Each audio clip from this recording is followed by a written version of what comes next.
Hey, Carl. Oh, can you hear me okay? Yes. Okay, so I think we're live on YouTube. Oh, look at that.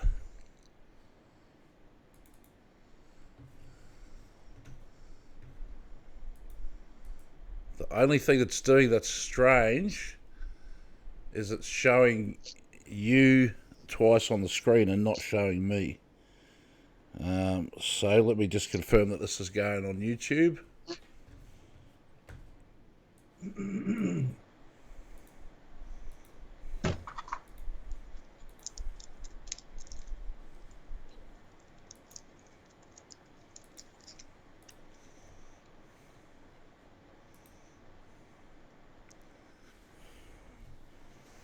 I don't know. Oh, it says live.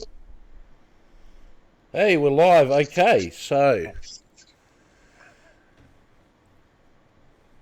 what's going on there? Get that off the screen. Okay, so maybe let me just bear with us, everyone in the audience. We're just sorting out some technical issues. Can I close that window? Oh, look at that. Look at that. There I am. Okay, and you can see me fine, yeah, Carl? Yeah, you're full screen. Okay, awesome. See any YouTube stuff. Awesome. And we've got the cock there in the audience, 12 people tuned in. Hey, the cock. Can you just let us know that you can hear everything okay, please?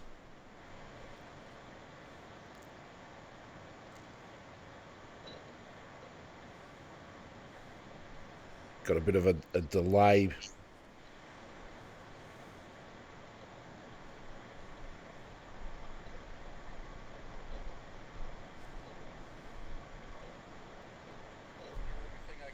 Actually, it's coming through fine on my phone, so all right, we're good to go. Well, welcome everybody to CryptoBeast 22.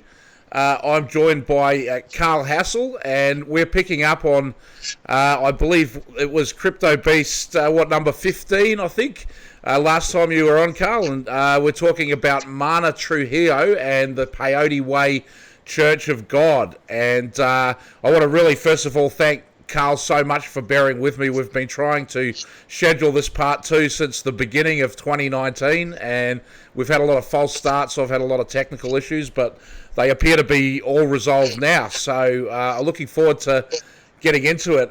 Carl, I've got a lot of new followers on my channel since last time we spoke on YouTube, so if you'd like to perhaps introduce yourself to the audience and tell us a bit about what you'll be talking about today.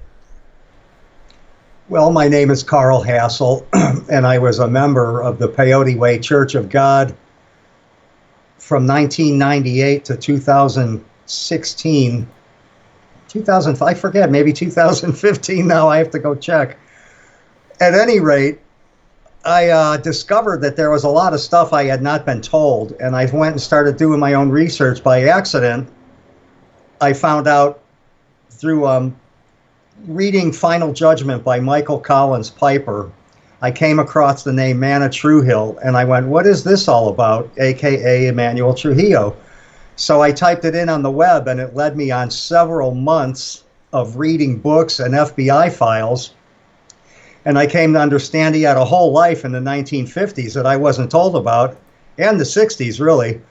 And I quit the church, and I had pretty much had it anyway with the whole hippie scene and the psychedelic nonsense. I really went the whole opposite way after a lifetime of being a lefty hippie type. In part 1, we talked about how Mana was an undercover, he was a communist undercover agent and infiltrated some neo-Nazi groups and exposed them. He was on the payroll of the ADL and an FBI informant.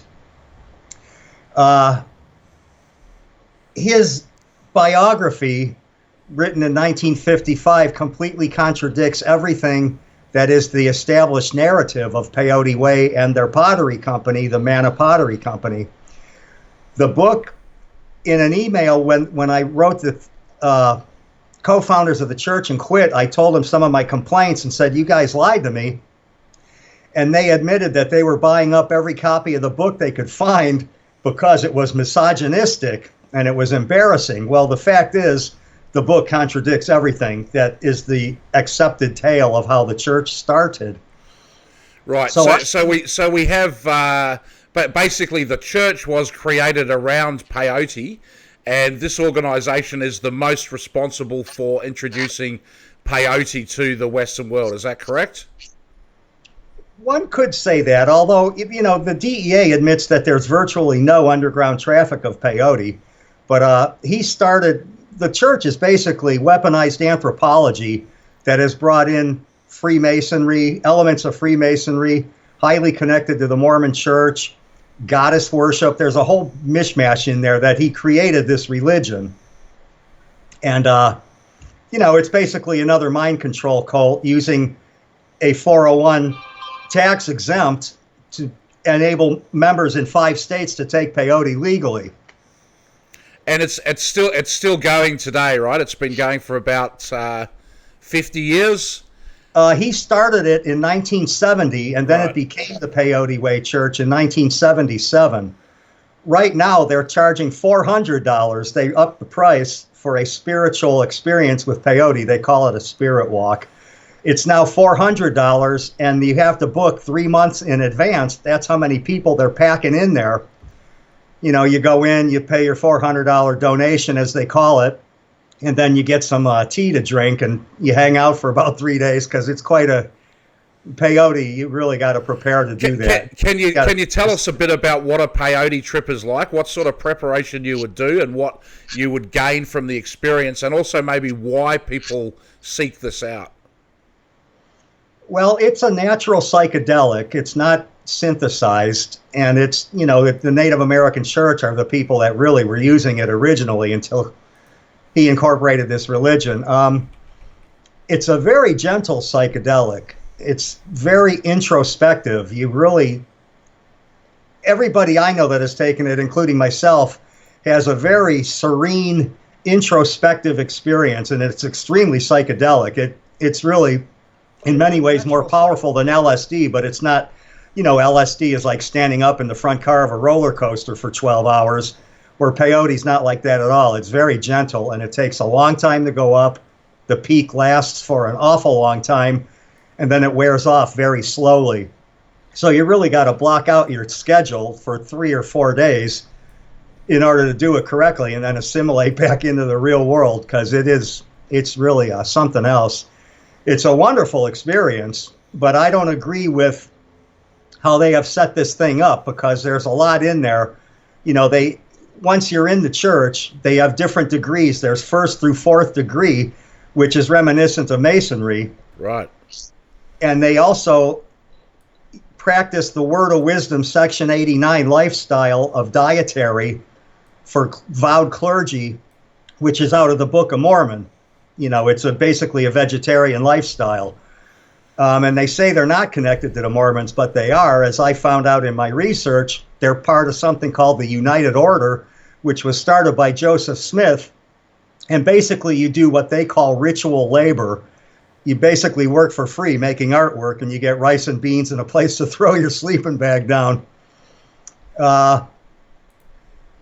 I'm sitting here now with 12 books, 2 pamphlets, and some examples of artwork that show a little bit of the goddess worship and what you could call milieu control, where, psychedelics are, we know they're a strong suggestogen. And when you're surrounded with this kind of artwork, and you get the tale that the old man was a war hero and all this nonsense, it puts the kibosh on your head, and you think, well, this is a very special thing. This guy is an amazing person.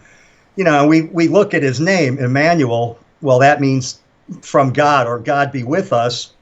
And then you look at his nickname, manna, which manna from heaven, unexpected gift. So you got some little manipulation going on there. And then there's the artwork.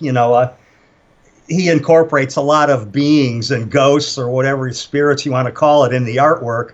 And when you're surrounded with this stuff and you hear about his tales as a war hero and all this, which again, it's contradicted in his book, it doesn't say anything in here about him being an artist, a painter, owning his own company. They don't like this book out there.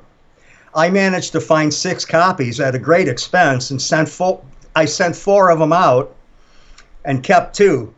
One of our former researchers that we have experience with, I sent him a copy when I first got into this.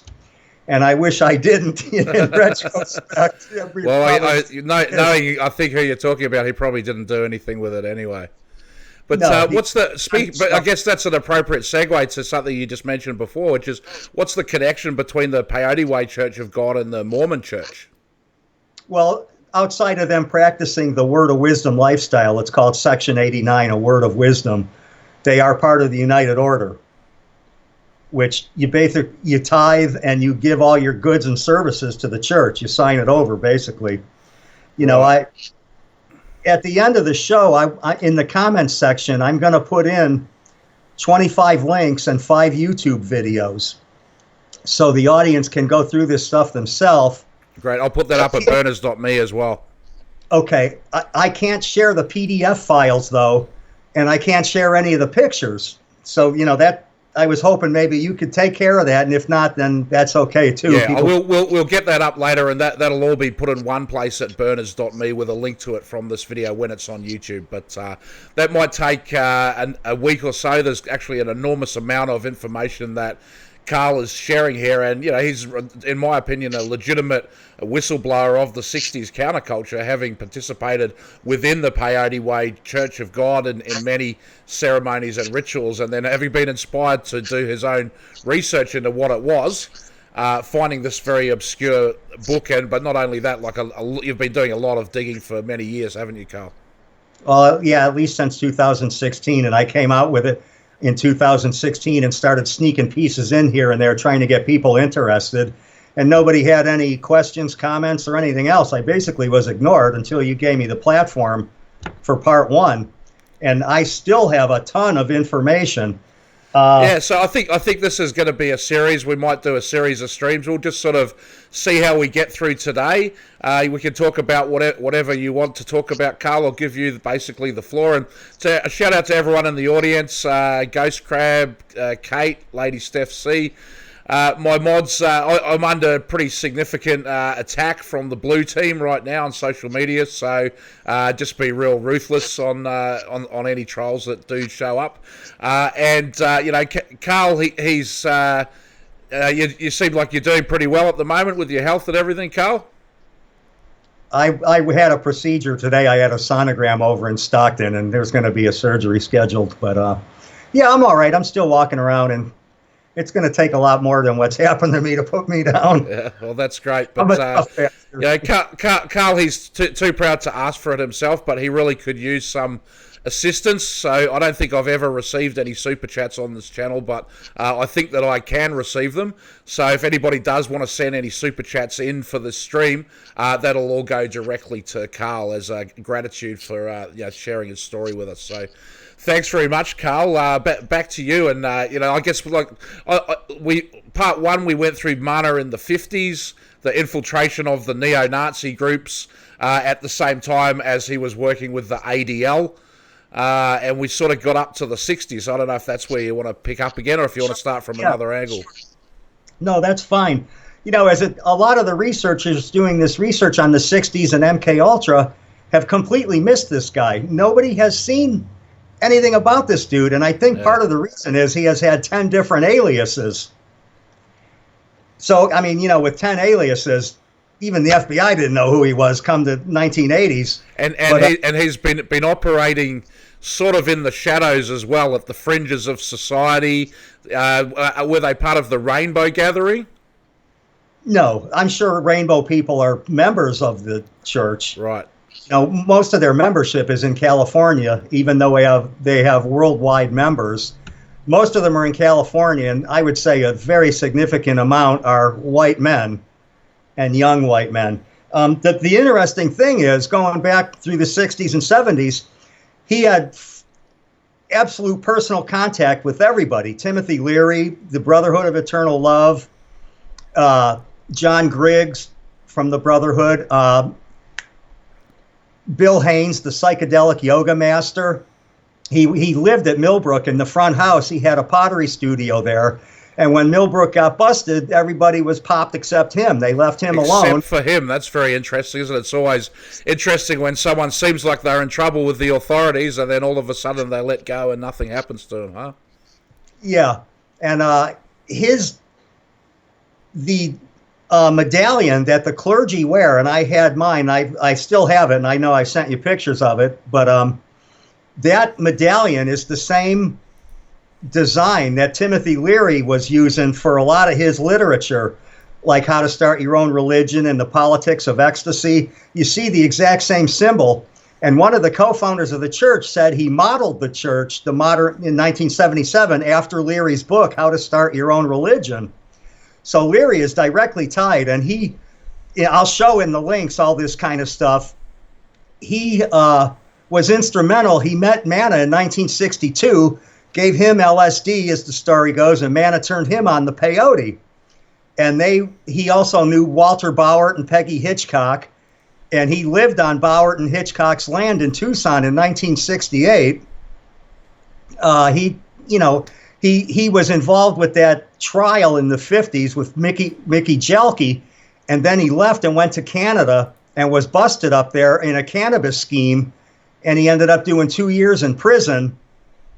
And then the next thing you know, in 1959, it comes out as an artist in Arizona, an Apache artist. And as I said before, he has claimed to be 1/4 Apache, 1/2 Apache, and full-blooded Apache. And this is all through interviews, newspapers, and magazines throughout the years. He's claimed all of it. And that's a logical fallacy. You can't be all of that. You're one or the other. Yeah. Or none of it. Yeah, and later on in the years, they started saying he was half Jewish, that his mother was Jewish.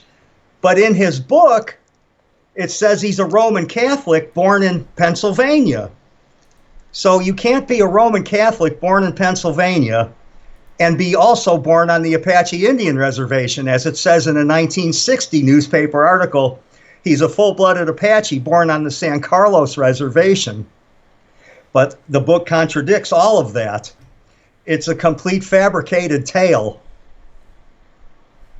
Now, bear with me 1 second here, Carl. I'm trying to actually get some of these pictures up on the screen while you're talking, which I think will probably help. Yeah, you don't show my ugly mug. If you could get that stuff up there, that'd be great. I'm kind of disturbed that we can't get the PDF files. We can open the PDF files that you've sent me as well if you want me to go through those. Oh yeah, the people have to see that, because a lot of that stuff is more proof. Besides the 12 books I've got here. Okay, let me just have a quick look. It's coming through on my phone. How's it looking? Okay, I think I've got something that works there now. So yeah, if you have a suggestion for where you'd like to start with the PDFs. How about 1959, where he says he's an Apache artist born on the San Carlos Reservation? Okay, so I've got the attachments from 52 to 60. Is it within those ones, you think? There were 4 emails I sent you.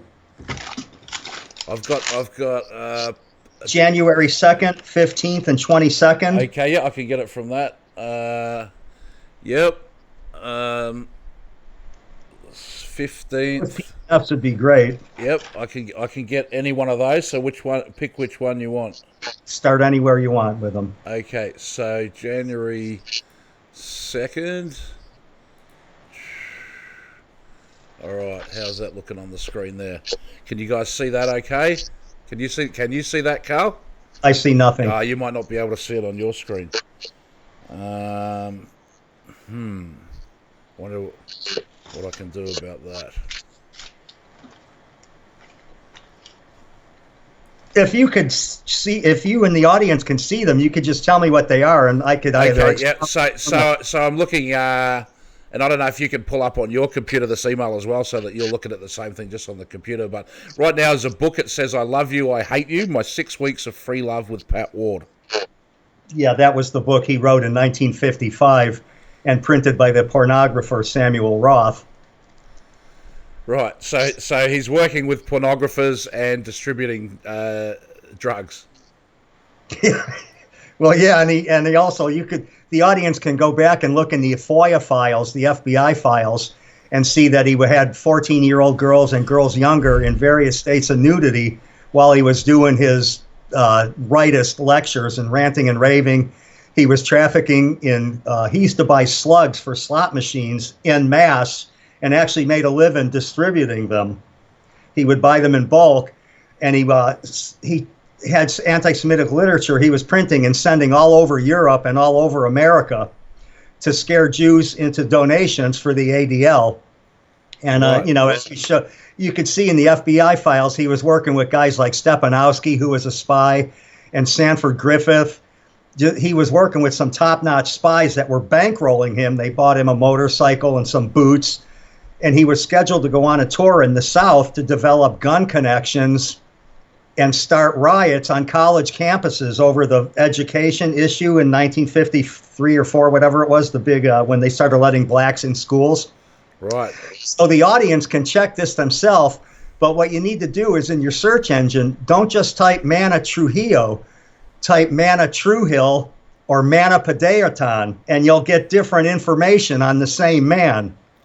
So he really fits the profile of being a spy, doesn't he? And, he's hanging out with Timothy Leary at Millbrook. We know Leary was CIA.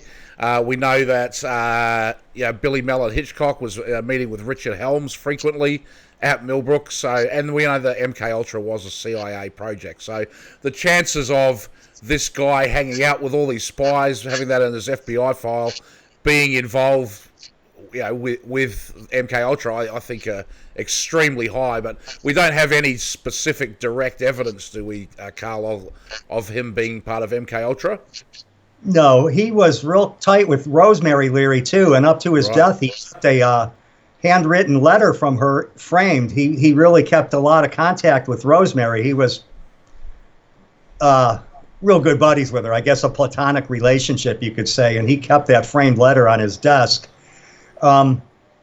This guy, when he went to Canada, he had a big old scheme. He snuck into Canada, and he had a scheme where he was going to sell cannabis and distribute it all over the place. He hired an undercover Royal Canadian woman. He thought she was into it. She was actually an undercover agent. They got this whole scheme together, and then he was popped crossing back into the United States.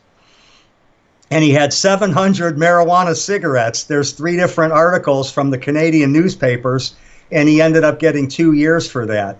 And didn't Larry get like 10 years for a quarter of a gram or something? Yeah, some crap. Wow, isn't that interesting? So I've got on the screen now, Carl, an excerpt from the book, The Original Wild Ones, that's been highlighted. I'm just going to read it out, and then maybe you can talk to it. It says, the magazine also included a hot expose of high-profile, high-priced society call girl, Pat Ward. Among her tawdry attributes was the fact that she was, gasp, a biker. Much of the text in the article, I believe, was ripe for a Pulitzer, serious literature. Her former lover, Manny Trujillo, described as an admitted spy, a former loyal student at a Communist Party school, and a black leather-jacketed tough, had a lot to say concerning his former old lady. So this is Mana now. She wouldn't bathe for days on end. When she stayed in my place, the room smelled like something had died. Manny claims that Pat was a violent nymphomaniac and insatiable lover who delighted in engaging in weird sexual acts. Whenever Trujillo refused or was unable to satisfy Pat's raging lust, the girl went into fits of screaming fury. Yeah, she was a high-priced call girl, and she rode with him. He's actually been involved with motorcycle gangs his whole life. He started the Tucson chapter of the Chingaling Nomads, and they're based out of New York City.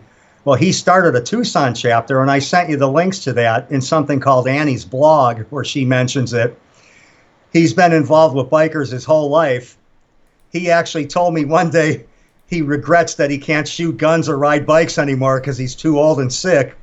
We were talking about some things, and he was kind of lamenting that fact.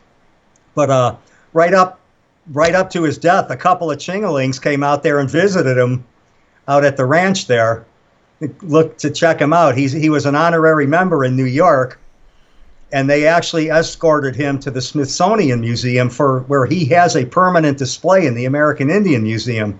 and that's covered in a book called True Stories. So he's featured in the Smithsonian as an American Indian. Yeah, I'm going to share links about a lot of that kind of stuff too. What's interesting is I emailed the Smithsonian to ask them how they verified that he did that massive amount of artwork. And it took 4 emails and basically a threat where I said I was going to go public because I didn't think he did all that. And I knew he didn't. The other 2 co-founders and other people worked on all that artwork. And they said, well, what do you mean verified? And I said, well, one person can't do all that kind of artwork. And they never verified that he was even an Indian. They just took all this artwork from him over the years and made a display out of it. And I happen to know that many people worked on a lot of those pieces. And they actually admitted it in the 4th email. They said, well, we talked to the co-founders, and they said, yes, many hands have done that pottery. But in all of the cards that go with the pottery, it says he's the only artist. It says Apache artist, Emmanuel Chico. Right. So then you go back to, well, this guy might not even be an Indian at all, and he's not Jewish. What the hell is going on with this guy? How can they just accept a bunch of artwork without verifying who it came from and what the dude is? Canada said he had used 10 different aliases, and we know in the United States he was using at least 5 aliases. Let me just stop you there for a second, Carl, because I've got Annie's blog up on the screen, that link that you mentioned, and it does definitely confirm the information you said, that he's the founder of the Chingaling Nomads Motorcycle Club of Arizona. And over here on this channel, anything happening in Arizona is under extreme scrutiny. We've covered Craig Sawyer before, the mysterious death of Isaac Cappy, the mysterious death of Tracy Twyman tied to a campground in Arizona, and then also these motorcycle clubs and biker gangs. I had a discussion with Ed Opperman many years ago. Carl knows, the audience probably doesn't know, but I have had a bit of a falling out with Ed. I used to like him, and we don't really see eye to eye anymore. But he told me about Michael Aquino, and he was involved with Diana Napoli, a.k.a. Curio, who claimed that Aquino was stalking her, whereas in fact Aquino sued her for being a stalker. But anyway, what Opperman told me was that Aquino employed biker gangs, and that this woman was harassed by biker gangs who were trying to collect information on her and to intimidate her on behalf of him. So if that story is true, then you have military intelligence, psychological operations working with these biker gangs, and then potentially also involved in sort of quite high-level gang stalking. And so here's this guy from Peyote Way Church of God that we're exposing here on CryptoBeast, tied to this biker gang in Arizona. So I just wanted to point that out. I don't know if there's anything else on that Annie's blog that you wanted to say. Actually, the quote at the end of the story is interesting. It says, Rev. Ann Elzaf, Apostle. So I guess that's Annie, right? Yeah, that's Annie, co-founder. And she's saying, what took place that night was and still is so immense that I could not summon myself to get back to functioning as usual, and have been acting much like a woman pregnant with a divine child, in the sense that there's a treasure I'm carrying inside and trying to tread lightly. Yeah, we could talk about that milieu control again too, and mystical manipulation, which are 2 of the 8 signs of psychological coercion and brainwashing. It's covered in Robert Lifton's book, The Psychology of Totalism. Well, the mystical manipulation is interesting because Rabbi Matthew Kant, who's not Jewish, he was an Episcopalian, he had a vasectomy, and then lo and behold, they had 3 kids together. And, well, he was eating a lot of peyote medicine, and it reversed itself. Right. It ties in with the divine birth and all this other stuff. It's like, wow. I never personally heard of a vasectomy reversing itself, but the idea is he was eating a lot of medicine, and God, whatever, worked its magic, or peyote. They actually worship peyote as the deity in order to have gotten a religious exemption. They actually believe peyote is a god. Right. And so like a god in the sense that it's a sentient being that they have conversations with, or they pray to peyote and it answers. Yeah, break it down for us how that works. Yes. Well, Annie admits in a video I'm going to share in the comments section that the plants actually talk to her. And I have a disc that was a first draft of something, that a promo of the church that never got finished. And I have a copy I can send to you. But in the last 3 minutes, Matthew was talking about how peyote can teach you an ethic and how to live your life. And that's very similar to the shit Terrence McKenna was talking about, the mushrooms teaching you how to live. And right, they knew. And maybe before anybody thinks that this is a promotion for peyote, do you want to give us your thoughts on it now? I have kind of a libertarian view. I don't recommend people taking any kind of drugs. I think they keep you from your family, your culture, your religion. I think they distract you. Psychedelics you could really get lost in. Now, however, I think peyote should be available to people that want to experience it, just like vodka or cannabis. And it's not addictive. You know, we know that. There's 55 alkaloids in there. None of them are addictive. You can't take it often. It's like maybe once every 3 or 4 months is all you could really tolerate. It's very powerful, and it takes a lot out of you. So I'm not advocating psychedelics at all. You know, I don't have a problem with people that want to try and experience that, but not in the context that they have set this phony religion up. Yeah, and not only that, but also by the looks of it, it's yet another one of these cults where you follow it towards the top of it and you find the intelligence agencies all over it, you know, just like Nexium, just like Jeffrey Epstein. And, you know, we've talked about before how ayahuasca, and I guess that's the female version of the plant. There's a male version that's called ibogaine, but that's sort of making a resurgence at the moment. People going away for retreats and ceremonies, and a shaman is talking them through it, and it takes several days and costs several $100s, and supposedly is a life-changing experience. But it's interesting to me that that's a common thread that seems to get promoted by a lot of these things, a real utopian idea of, you know, all your problems and everything, isn't life tough? Just come and take this one substance, and that's all going to go away, and you come out the other side of it a changed person. And in a way, that's like the hypnosis and the subconscious programming that you're getting from the cult before you go into it, right? That, you know, certainly Burning Man, that's a huge part of it. And Metamorphosis was actually their theme this year, but they're all about having a transformative experience, and that's how I see the ayahuasca being marketed, and that's how it seems that. Go ahead. DMT also now. Yeah, DMT too, yep. Joe Rogan's pushing DMT. And as I shared with you in email and a link, Peyote Way, they're raising Bufo alvarez frogs out there. And those are the toads that give you DMT. You milk them and squirt the milk and dry it out and then smoke it. So they were doing the DMT thing before Rogan got a hold of it. But I find it interesting. It's like, you know, these people, all this kind of stuff takes you away from your family, religion, and your culture. There's plenty of hippies out there that think, you know, they're in this cosmic consciousness in another world, and they know more than the rest of us in the temporal world. And they could be quite zealots, you know. There's actually, you know, I'm afraid there is a hit squad. And if I end up dead, I am not suicidal. I want to say this in all sincerity. Right, and let me say that as well. I'm absolutely not suicidal. I might be carrying a few extra pounds, but I'm actually in fantastically good health. Very happy person. And yeah, me and Carl, we're here trying to get the information out to the people. Our only agenda is truth. That this kind of stuff, you know, if we don't expose it, it's been going on. They're going to be able to keep doing stuff like this to people again and again and again. And when's it ever going to stop?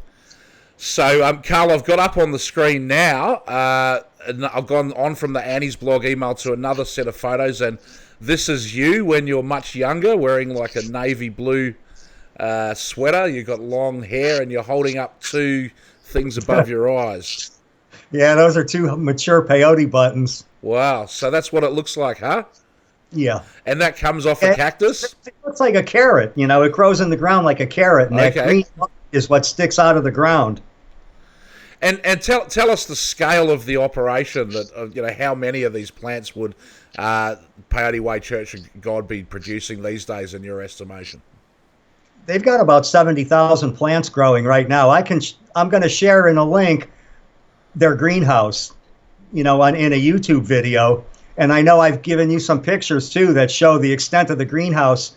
They have 3 greenhouses going now. One of them is just for germination. They've got probably hundreds of thousands of seeds growing. And then the other 2 greenhouses are completely packed with live plants. It's really incredible. Since I left, they have started a 3rd greenhouse. I don't know what they're going to do with all this peyote, but I predict in the near future they're going to be instrumental in peyote research for end-of-life experiences and traumatic injuries like they're doing with mushrooms now in DMT and ayahuasca. Peyote's been left out of the picture, and I really suspect they're going to be at the forefront of this. I've predicted this to family and friends. So we'll see. You think peyote is going to be the next big thing? Yeah, in the psychedelic, hallucinogenic, psychonaut world. Yeah, and you're seeing it too in the movie Talladega Nights. One of the characters says, "Oh, I got to lay off the peyote," and then there was a talk show host a few years ago that said, "For all I know, he's crawling around in the desert puking from peyote." So it's being slowly slipped into the culture. Right. Now, well, I've got a photo here of you, Carl. You look a little bit older than that previous one, and there's another guy next to you with a beard and glasses, a blue hat. Matthew. Okay, so he's the Rabbi Kant. And what's his position in the church? Rabbi Matthew Kent is one of the 3 co-founders with his wife, Reverend Ann Zaff. He is not a rabbi and she is not a reverend. They are both designated that by Manna Trujillo. And I'll have a Village Voice article where it tells you that. He was an Episcopalian, Matthew, and she was a Mormon. It'll be in the links, Right. Yeah. Well, we'll get there as we sort of go through it all. So I guess this is Matthew again, and the other photo is maybe Matthew and Ann together. They're standing outside in a garden. The little cannabis plants. Yeah. Yeah. So they're growing weed as well. And this is back in the days when you weren't allowed to grow weed, right? That was my backyard. That's my cannabis. All right. Well, allegedly. And then we got Sasha Shulgin, so he was involved. He knew what was going on. His wife Ann is a real cactus fan. Right. I don't know if they exchanged peyote or not, but there was a big powwow. Annie and Matthew stayed here a half a dozen times at my house. We were like the halfway point between Tucson and Humboldt and Mendocino, where they have a whole bunch of friends, and I used to have friends up there, but don't anymore. And our house was the halfway point. We would put them up while they were here. And one night they went over to see Sasha Shulgin and had a big powwow, and that's where those pictures came from. Right. They were speaking at his house in Berkeley. I think I sent you 3 pictures. Yeah, and I've been to that house, sadly after Sasha passed away, but I've been into his lab where he made all the stuff and everything. It's quite an experience. Huge place of Silicon Valley history, even though it's not in Silicon Valley, it's in Berkeley. So we've got another photo, a little blurry. It's kind of hard to describe, I guess. A bunch of people sitting on a sofa. It looks like an Asian lady. That's Bill Walton, the basketball star, right, yep. And his wife, and Annie and Matthew. They visited. He's a associate member of the church. He's been out there a few times. And they went to visit him in his San Diego place. That's where those pictures came from. Right. Hey, I'd just like to welcome a few more people to the chat. Welcome Dave Acton. Welcome Lepo. Welcome Thomas Schoenberger. People are going to have a real fit that we're all here together in the chat. So I'll just make you guys all mods. K-Ran, welcome. And we're being extra tough tonight on any trolls. Normally I'm very all about free speech and everything. But today, I'm under full attack from the blue team, so I'm not going to tolerate any shit. And also, let me just repeat that Carl here, he's putting on a brave face, but he's dealing with some health issues, and he could really use any assistance available from the audience. He's sharing a lot of his life experiences with us here in the Peyote Way Church of God, and if anybody does feel like giving a super chat, any amount at all is gratefully appreciated, and it will all be passed entirely through to Carl and his family.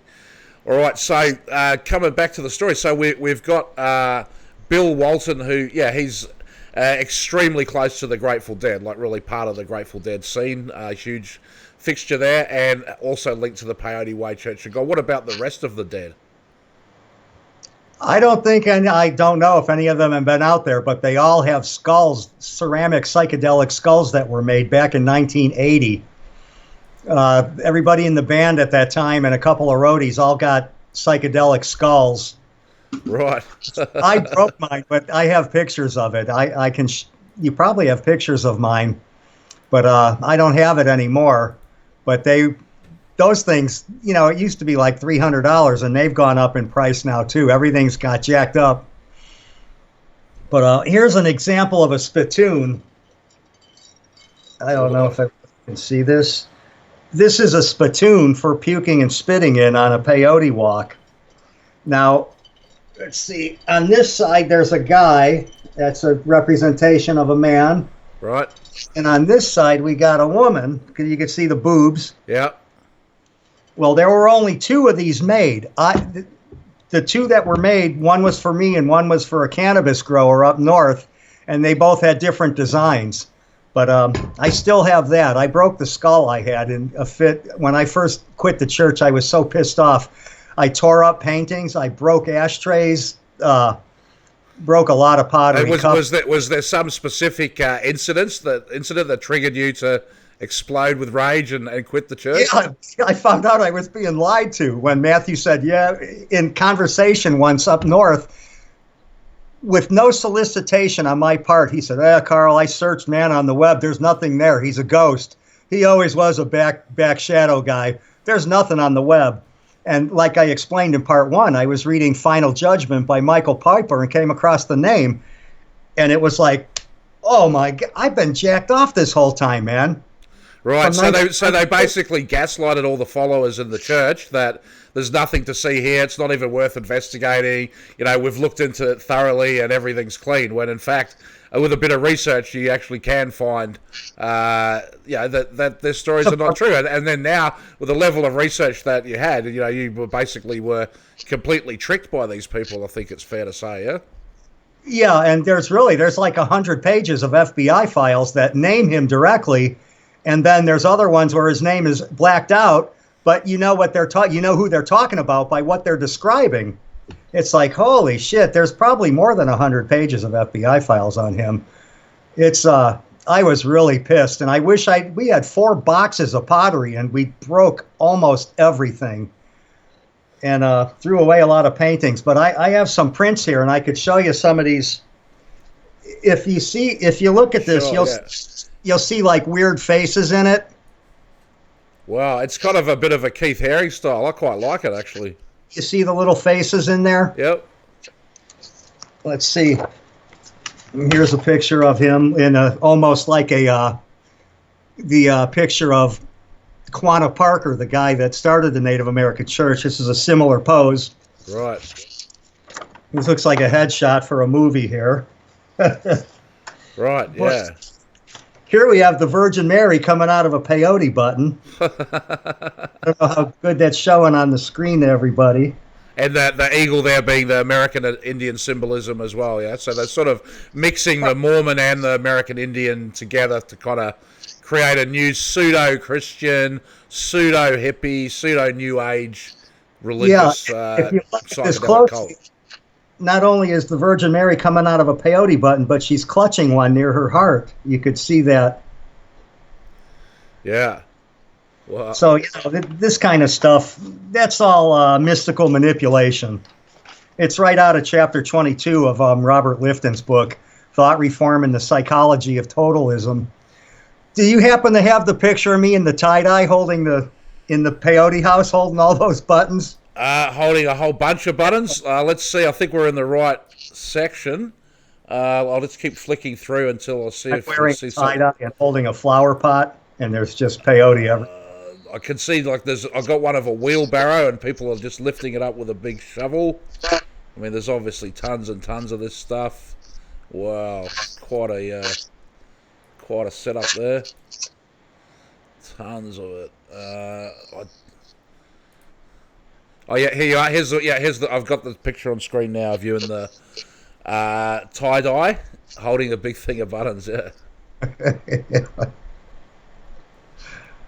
Yeah, So, I was proud, man. I was proud. so how many buttons would a plant yield every time it Well, gets peyote harvested? gets caspitose when it'll grow as one. It's like a green carrot top. And when you harvest it correctly, it'll get caspitose and pop out a whole bunch of little babies out of the same root. Right, So, you could, like, there's big old ones that'll be as big as a softball, and they might have 15 babies coming out. right. So when you say that they're growing 70,000 plants, there could be each plant could have another 15 baby ones coming out of it. Sure, as many as, Gets us yeah. up to like basically a million, just over a million. And is a baby one the same dose as a full one, or is it just a more mild No. dose? You've got to wait till they're at least the size of a quarter. Otherwise you're just wasting the buttons. So, but you keep growing those baby ones until they become that size, yeah. That's part of the problem with over harvesting. A lot of people go down to South Texas and northern Mexico, and they find them in the wild, and they don't know how to harvest them, and it won't grow back. Or they harvest a bunch of little tiny ones, and it's like it's going to take 20 years to get mature. So there's a lot of problem there. And nowadays, a lot of the peyote fields have been plowed over for onion fields, mining, or they're fenced off for hunters. And what used to be down in Big Bend National Park was depleted by hippies by the end of the 70s. Right. So in a way, Peyote Way Church of God has kind of got a lock on this production, and I'm just trying to do They're very much into conservation. You grow your own supply. They're all about conservation. And, in Europe, it's legal, and there's greenhouses all over Europe that have hundreds of thousands of plants. So, there's never going to be no peyote. It's always going to be around. But most people can't handle it because it tastes so fucking nasty. It's like, why do I want to take this when I could get another kind of a drug, like, say, LSD or ayahuasca? Peyote taste, there's nothing like that taste. Yeah, and I think that we're talking about the Peyote Way Church of God, and it's just one of many of these sort of MK Ultra subgroups where they had a specific psychedelic drug, they had a charismatic leader with ties to the intelligence community, they had a bunch of hot chicks and kind of cool people coming in and out, and people were brought within a certain bubble where their values and their ideas, and they could sort of be led along and then in turn lead others, kind of like a Pied Piper model. Now, Carl, do you feel comfortable talking about the thing you told me about the guy from that certain small country? I'm not sure I remember what. There's a guy that came by to the Peyote Way that was learning their technique of growing the peyote, and he was going to take it back to a country in the. Yeah, there was a couple Israeli soldiers that visited. They were members of the church, and they had peyote experiences. And one of them brought back a whole bunch of live plants, brought it back to Israel. And right. he had a real rough time during his trip. He went through, I wasn't there for it, but I heard about it.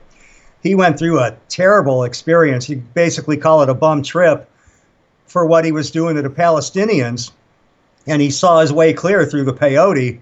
And he really went through the ringer. And when he left and went back to Israel, he brought a shitload of live plants with him.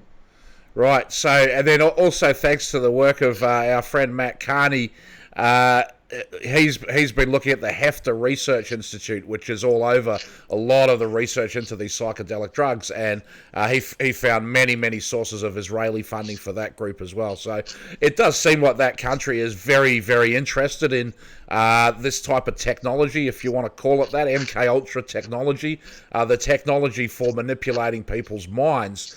And there have been a lot of casualties of this war of drugs.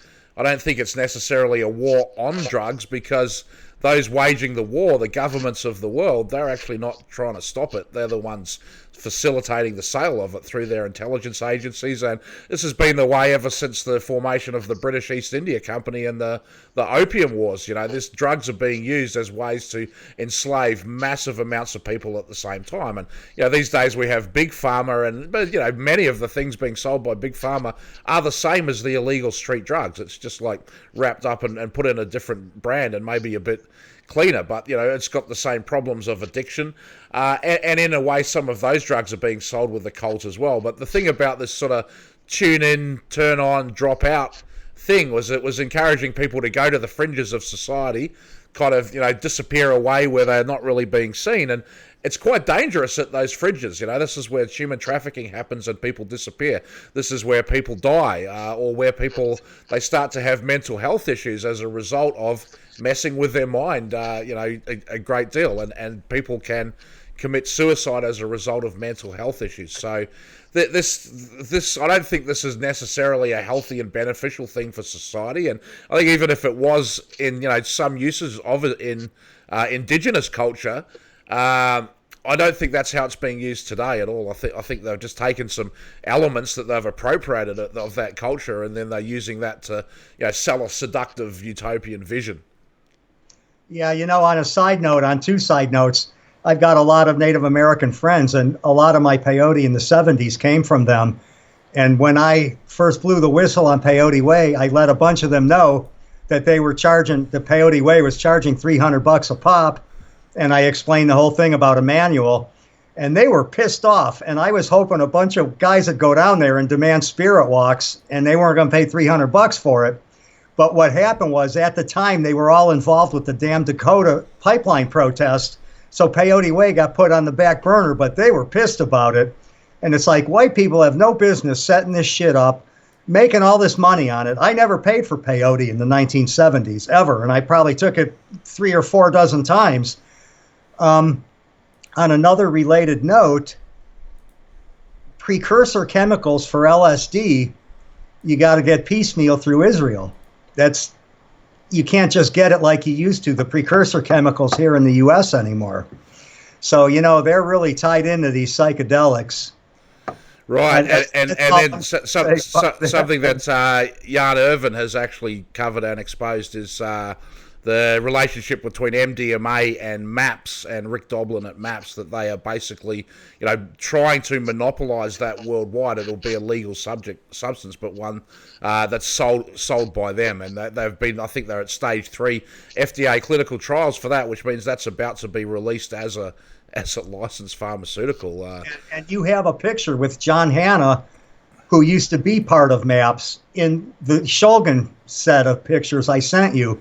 There's a backyard photo of Annie Matthew, Shulgin and his wife, 2 women, and another guy. The guy is John Hanna, who used to be with MAPS. So it's like I keep saying, it's all connected. It's all connected. And yeah, so I think I've got this photo up on the screen now. It's a long yellow hair. Still a little bit of a delay on that coming through on the feed. Well, quite a delay. Okay, so the person with a yellow shirt and long hair? That's John Hanna from MAPS. He's not with MAPS anymore, I understand, but... Right, interesting. It's all connected, man. Yeah, and it's been going for decades and decades and decades. And I think now, the younger kids, they're still getting access to all of these substances, but, this is 3 generations of research at least they've been doing. They've really learned an enormous amount since they were first trialing these substances in the 60s, and they're combining it with flashing electronic lights, video games, and increasingly, immersive virtual reality environments, augmented reality environments. I see like a lot of potential for people to be led astray by these technologies, even worse than they have been in the past. So you've got to be aware of it. And, I think neither Carl or I are saying that you don't have the right to experiment with these things. If you want, go for it. But just understand what you're getting into, and don't buy into the rest of it. Go to Burning Man and have a great time, but you don't have to become part of the cult of Burning Man and think that you're saving the world. And, one of the greatest consequences... Whoops. Hold on a second there.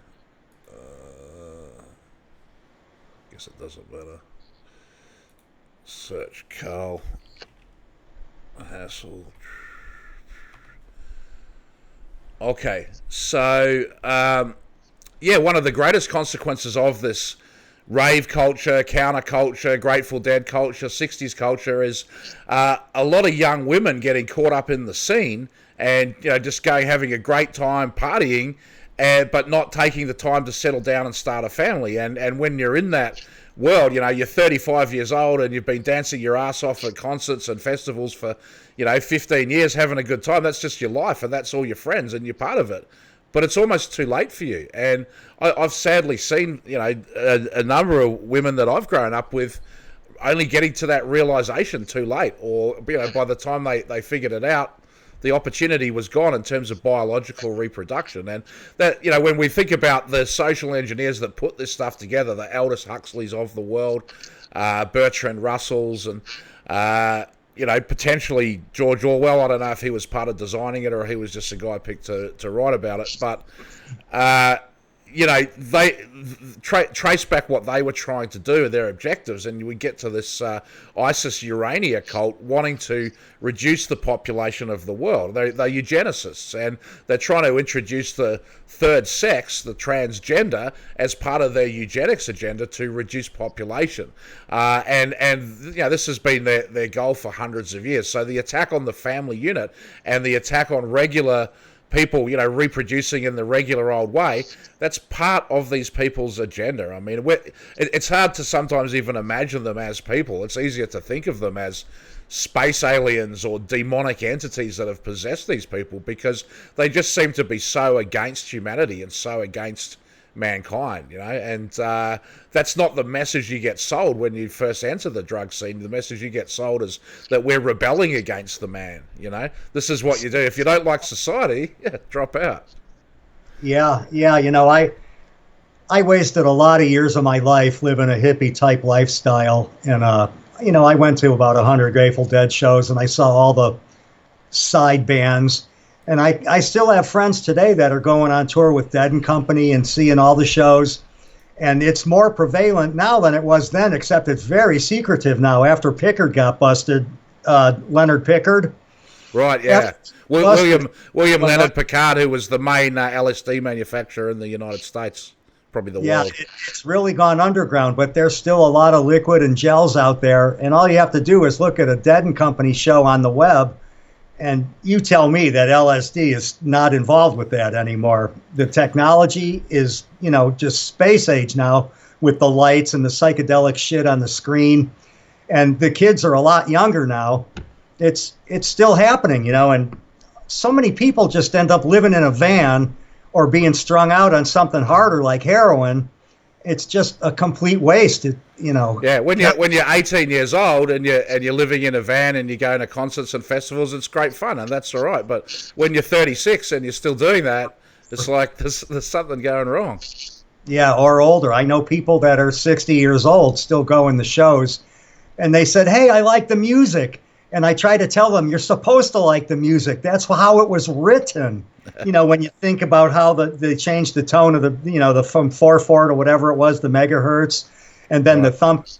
Huxley talks about it. The flashing lights and thumping drums will turn a regular man into a howling animal. Right. And you look at all this stuff. They wrote it so that you'll like it. It's like, please get a clue and do some research. I can't listen to the Grateful Dead anymore, because I basically have what you would call a flashback. I will get real fucking high listening to live Grateful Dead music. Well, it's the concept of neuroplasticity, that this stuff gets worn into your brain, and then through repetition, and then those particular pathways and patterns get triggered again by anything in the future. Yeah, it's almost like cheating. I've listened to some Grateful Dead recently in the last year or two. I keep wanting to put together a package and do a presentation, but I get too goddamn high, and it's almost like cheating. It's like all I got to do is listen to Dark Star or Playing in the Band or whatever, Fire on the Mountain, and I am really high, man. It's so similar to peaking again. So I can't listen to it. I can't listen to it. And the same thing is true for Zappa music for me too. Right. It's been ruined, It's just been ruined for me. It's like that. It brings me right back. JCJ in the chat says, put the mind-blown junkies on a school tour and let the kids have a real look at the path of rebellion. Yeah, and I think that's a great idea. And it's you see people like Mick Jagger and Keith Richards who lived a rock and roll lifestyle and are still going into their 70s. And you're like, well, I could do that as well. But, these people have private jets and personal trainers and, they eat the finest diets in the world with the best surgeons and doctors in the world and that. And, it's definitely possible to go hard. But I think as you get older, it becomes less exciting, less glamorous. You kind of see the other side of this world as well. And there's not really many examples of people that, went through 20 or 30 years of partying and came out on top of it as, a fantastic person with huge contributions to make of society, Usually it leaves you as a washed up deadbeat and, hopefully not living in a gutter somewhere. So as soon as the band stops making money too, that's the end of it. Right, yeah. And for most bands, they don't make money, as long as they're making the Grateful Dead, there's a million that aren't like that. Yeah, I mean, look at, Bob Weir. He's been on stage since he was 15 years old, and he's still grinding it out. He's playing with everybody. He's doing his own shows. He's with Dead and Company. As long as he's making the money, they're going to grind him into the ground. And if you look at who his managers are, that tells you a lot about it too, who runs that industry. Right. Yeah, okay. Now, I've got up on the screen now, Carl, I've got a picture of a DMT frog. Yeah, the Bufo alvarez. Okay, what's the deal there? Well, that's the frog that contains DMT. It's a Sonoran desert frog. It's only in a very small part of the United States and Mexico. And they get these pimples on them, and you squeeze the pimples, and this milk is secreted. And then you dry it out and smoke it. It's DMT. It's pure DMT. So it's actually coming from this frog, DMT, when you're having it. Yeah, unless you synthesize it in a laboratory. But okay, that is right. Yeah, that's the pure deal right there. You squirt it on a window pane or some kind of a thing and let it dry, and then you take 2 puffs and you're there, man, for about 15 or 20 minutes. It's DMT. That's what it is. Right. And then Sonoran desert toad. Okay, so what other photos can we show? Do you want to go through some of these PDFs? Sure. I've got a bunch of links. The photos is kind of easy because I can just pull them up and then flick through them on the screen. So at the moment we're looking at some pottery. It says something Goldwaters, Arizona, 1946. Yeah, I found several examples of pottery that were dated 1946, but the official narrative is the pottery company was started in 1948. You could go on the Mana Pottery website or the Peyote Way website and see that this company started in 1948. And then you look back at the 1955 book, Emmanuel was recovering supposedly from traumatic brain injury, getting blown up in the war. And there is no mention of him having any kind of artistic endeavors in 1948. He was still in the army then. Right. So basically what this is suggesting is that someone else was the artist who came up with this style of art and did some kind of deal where, Mana would be able to be the front man getting all the credit for it. Very possibly, yeah. But the official narrative is 1948. Right, well, you've disproved that. So being set up to be a lifetime actor. I guess this is just some writing on the back of the pottery, Apache Mission, Klondike. Yep, 1946 to 1977. Yeah, this is some pretty nice looking stuff here. So this is a book cover now. It says contributions from the Museum of the American Indian, something Foundation American Indian Painters, a biographical directory. That was a 1968 book that chronicled hundreds of Native American artists. And if you look under Mana, it has almost nothing. It says Mana Apache. And then you flip a few pages up to somebody named Rena Paradas. That was one of his wives. He was married multiple times. And there's a paragraph of her information. It's like Rena Paradas. Yeah, there's virtually nothing about him, but she's got a whole list of accolades there. So so it says Mana Hyoka Apache Collections Private Thoeni, and then you go to Rena Paradise, it says, born 1945, the artist has received no formal art education other than a one-year high school art class. She particularly enjoys painting children in non-traditional Indian style because they don't hide their feelings. Yeah, So, and, she was a business owner, and it lists a whole bunch of stuff about her, as you could see. But that was an official book by the Smithsonian Institute that was printed in 1968. right. So, and what's curious is she was a Canadian Indian. Her daughter is probably still alive and is also an artist, but she was a Canadian Indian. And I find it curious that he did 2 years up in Canada in prison, and then he hooked up with her, and they toured together for a while, working out of his van, basically, making pottery. He was married at least 5 times. She might have been his second wife. I'm not sure. We've just got Chris Michael here in the chat, Carl. He's saying Bob Ware sold his soul in Sausalito. The dead and I would pick up homeless tramps with Pigpen and the rest, vomit all over them, do whatever we wanted. They drop them off the bridge. That's how you make money in the biz. So Matt Carney had a lot to say, too, about Bob Weir, but I'll let Matt speak for himself. Yeah, hopefully we'll do a show with him soon. Now it seems like my setup is all up and running finally here. Let me go through some more of these photos. Mormon splinter groups. Sects that broke away from the Church of Jesus Christ of Latter-day Saints. So that's how you would think of Peyote Way Church of God, is it's a splinter group around It's on the Mormon official website. It's there in that link. It right on their website. They're listed as a splinter group, but they will say they have nothing to do with the Mormon Church. Yep, you're right. So this article here listing all these splinter groups. There's Church of Jesus Christ, Jorge Mora, Sons Armin Israel, David Israel, Samoan Church New Zealand, Millennial Church of Jesus Christ, Peyote Way Church of God, Emmanuel P. Trujillo, 1981, Church of Jesus Christ of the Saints in Zion. So now that sort of it makes more sense about the Zionism and the neo-Nazi infiltration and the ADL stuff and everything.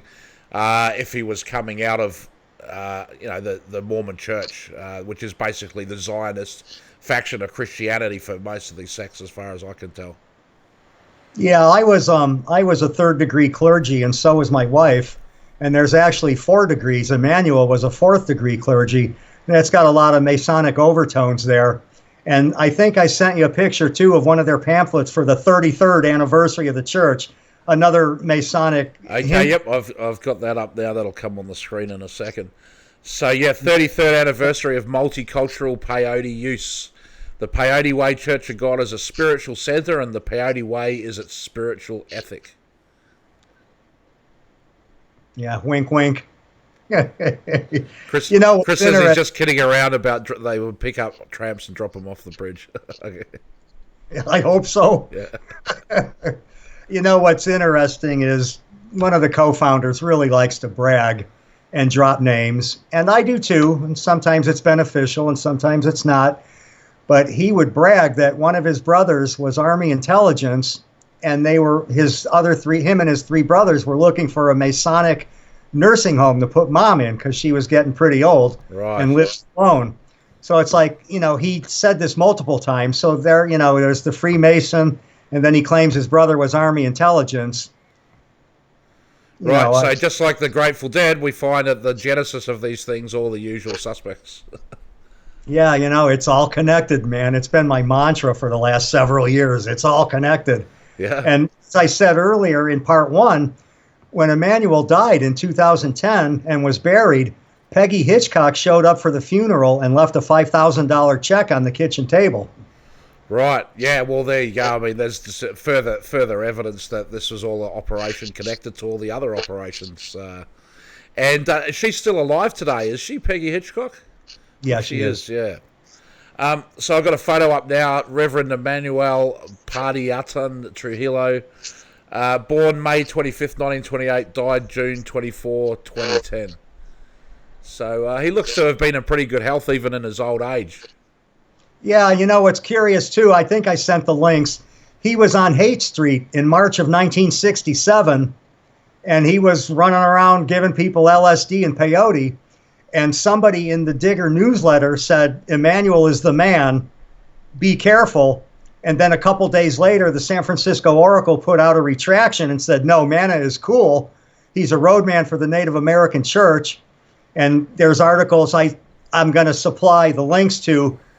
He knew Walter Bauer at the very beginning of the East Village Other, but Walter Bauer, Michael Fortier, who was a cannabis smuggler, and somebody else signed the back of the thing that said Manna is cool. He's not the man. Well, curiously, the guy that ratted out Emmanuel on Haight Street later got busted within days for cannabis and disappeared off of Haight Street. Right. Interesting. Yeah, and I shared the two pictures. It was from the actual Digger newsletters out of the Digger archives. There's a picture of Emmanuel holding a vase, and it says, Manna is the heat. And then there was a retraction that said, no, Manna is cool, with the signatures explaining what he was. And he had just won his peyote case. He got busted in Denver at his studio in 1966 for a large amount of peyote, LSD, and hashish. And he claimed innocence he said, I don't know whose LSD and hash that was, but the peyote is mine. And it went through the courts, and in 67, he won his case on the grounds of religious freedom. But he showed up on Haight Street in March of 67, and he knew everybody. And what's curious is Charles Manson showed up on Haight Street in 67. Most of the Diggers, there's like 15 people who all came out from New York City within 3 years of each other and were populating Haight Street. You know, you got Peggy Hitchcock, you got Peter Coyote, you've got Lenore Kandel, the poet. These people all came out of New York City, and many of them out of the Lower East Side, and they all showed up in Haight Street within 3 years of each other. Right. You also have Stuart Brand. He came out of New York City. He was working with USCO, doing lighting and that kind of stuff over there. Allen Ginsberg came out. They sent Neil Cassidy over. So there certainly seems to have been this congregation of people coming in who were all connected to each other as well, and kind of strange coming from the other side of the country. And I've actually observed that when my series looking into Burning Man in part 6, where we went through the people in the company, the significant people in the company. Many of them came from within 100 miles of each other, clustered around Washington D.C., Maryland, and Virginia. And isn't that funny? Just happens to be where the Pentagon is. It's not a coincidence. It cannot be. Yeah, I don't believe in coincidences. So, Carl, I've got a book up here. It says "Tripping: An Anthology of True Life Psychedelic Adventures," and it looks like you've maybe highlighted quite a few things from that. So, I don't know. Do you think it's worth me going through and reading out the stuff that you've highlighted? Or there's a small section with Rabbi Kant. He gives his psychedelic story, his origins. A lot of it's doctored over, but they feature him in one of the chapters. What's interesting is Emmanuel claims, and the church claims, that he had an all-race charter for peyote use, an all-race peyote use charter, and then it was revoked when LSD was made illegal and the government freaked out. Well, in the book True Stories, it says he never got an all-race charter. He started it anyway on his own. And I found it on the web, and I can't figure out how to get back to it, the search engine, but the search words. But the Native American Church said he never applied for an all-race charter, and if he did, they would have refused it. So again, there's a lie. He did not start an all-race charter with the blessings of the NAC. Right. So, but possibly he did it with the blessings of the LDS. Nothing but lies and deceit and obfuscation. It's incredible when you really start looking into this and digging into it. Now, the page I've got pulled up now is about Mana. It says, Emmanuel Mana Trujillo enlisted as an underage recruit during World War II with the British Merchant Marine. After sustaining a severe blast injury and transferring to U.S. forces, at the end of the war, he went to New York to show his paintings in the gallery scene that was soaring and filled with new talent. And then he learned the hard way that his Native American background limited the interest in his artwork. Yeah, that was probably in True Stories. Right, it sounds like it was out of True Stories. So he's another one recruited underage. If you go back to CryptoBeast 20, where I shared a lot of my research on the Grateful Dead and MK Ultra, I observed that, you know, one thing I kept coming across was people being recruited into this group at a very young age. For example, Aaron Swartz, you know, he met John Perry Barlow when he was 12. You know, Neil Cassidy's another one who got involved with these guys, Ginsberg and everyone, when he was around 15. So, you know, Sean Parker, Facebook founder, you know, he was busted by the FBI for hacking when he was 16, and then all of a sudden he becomes this tech billionaire.